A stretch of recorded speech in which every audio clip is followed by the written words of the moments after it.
Nissan used to design some of the best looking and most iconic cars ever made. Today we have the top 10 best looking Nissans. At a well-deserved number 10 spot, we've got the C33 Laurel. The C33 is, in my opinion, the only good-looking generation of the Laurel. The generations after this were kind of at an awkward middle ground between boxy and bubbly. They didn't look refined. The C33, however, till this day looks gangster as fuck.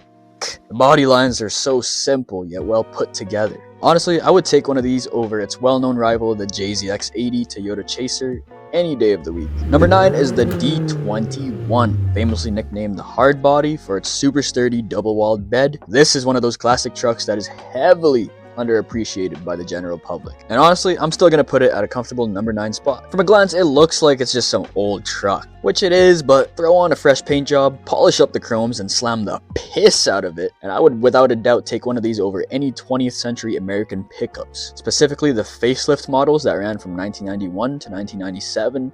When they're done properly, they just look absolutely unreal. Number 8 is the Zenki S14 Silvia. A sizzling hot take I personally have is that I think the Zenki, or pre-facelift model of the S14 Silvia, is a lot better looking than the Goki, or facelift model. The Koki is without a doubt a lot more desirable, a lot more popular for its more meaner and sharper look. However, I think the S14's bubbly design flows a lot better with the bubbly front end of the Zenki. If I didn't know any better, I would have thought the Zenki front end actually came after the Koki, as again, it just looks a lot more put together. At number 7, we've got another S chassis, the S15 Varietta. The Varietta is a hardtop convertible version of the S15 Silvia that is extremely rare, with only about 1,100 units ever made. Good luck finding these for sale. Now usually I wouldn't pick a convertible over a coupe, but the way Nissan designed the convertible S15 is so incredibly perfect, and it almost looks like a completely different car. Glaringly obvious differences here include the raised trunk and the shortened C-pillar, making it look a little like a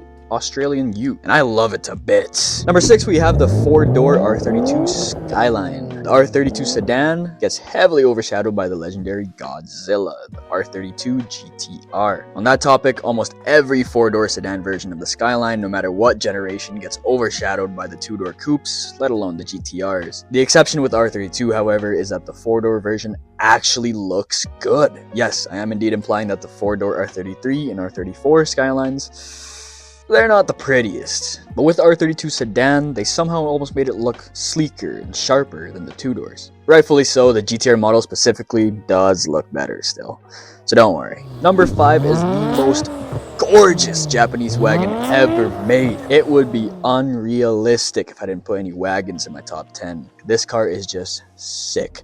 And I think the designers at Nissan quite literally gave every last of their brain power into the WC34, because the generation after this, the M35 Stagia, is an absolute eyesore. The 2 generations of the Stagia just shows you how Nissan's design absolutely peaked in the 90s. I mean, the only way I can think of improving WC34 Stagia's design is a front end swap, which is of course a popular thing to do with these cars. Nonetheless, certified swaggin' wagon.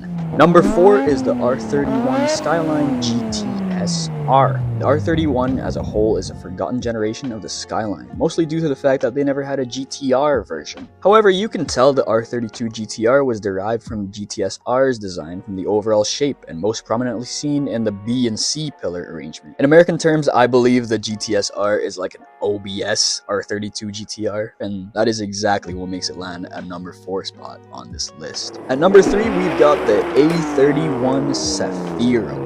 Some people, this car probably just looks like any early 90s 4-door sedan, but there's something about sharp looking 4-door sedans and thin headlight designs that just speaks zeros and ones to me. The A31 Cefiro is like if you took an R32 sedan and told it to put more hours in the gym and stay after hours at the office. This is the businessman's R32 sedan. If and when I ever want to build a drift car, the A31 Cefiro would be my number 1 pick. There's just something about the flatness. It looks menacing, but also just humble at the same time. And I mean, come on, is that like not the sickest name ever for a car? Like Cefiro. Number 2 is a tie between the big 3, R32, R33, and R34 GT-R. You can't talk about the best looking Nissans without the ever iconic GT-R trio. This list would simply be performative if I did not include these three cars, and I'm honestly at the point where I've alternated favorites so much I kind of like all three of them equally. I actually believe these three cars, especially the R34 GT-R, will forever represent how great Nissan is, or was, as a brand. The little differences between the designs just complement each other almost too well. The R32 GT-R is sharp and simple, but it stands out from anything on the road. It looks angry. The R33 GT-R is more refined, more tame. The body lines are a lot curvier, but it keeps the DNA of the R32. And of course, the R34 GT-R. Tell me this car doesn't scream Japan like the C6 Corvette screams USA. This car wraps up the Skyline GT-R trilogy in the most perfect way possible. A handful of honorable mentions will be included to show how legendary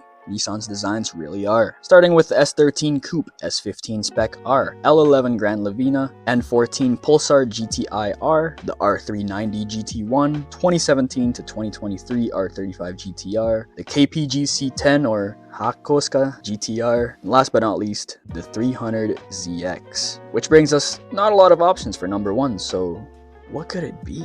Well, ladies and gentlemen, at number one, we've got the Nissan Juke. Alright. At number one, we have the 370Z Nismo V1. Let me explain. The Nismo V1 370Z needs absolutely nothing changed. It looks perfect from the factory. The front bumper, the rear bumper, the factory wheels, they all go together so well it's hard to even top this with aftermarket parts. Like if you have a 370Z and you want a perfectly clean OEM plus build, all you need is a Nismo V1 kit, in my opinion. You see, right after the Nismo V1 of the 370Z was introduced, Nissan just had a huge obsession with placing obnoxious vents on every Nismo model car they made. Which, okay, Nismo models are supposed to look performance-y, race car-y, but I'm a sucker for simplistic designs just exactly like the Nismo V1. And while I know this is a heavily uncommon and probably controversial number one pick, I still stand by my decision that the 370Z Nismo V1 is simply the best looking Nissan.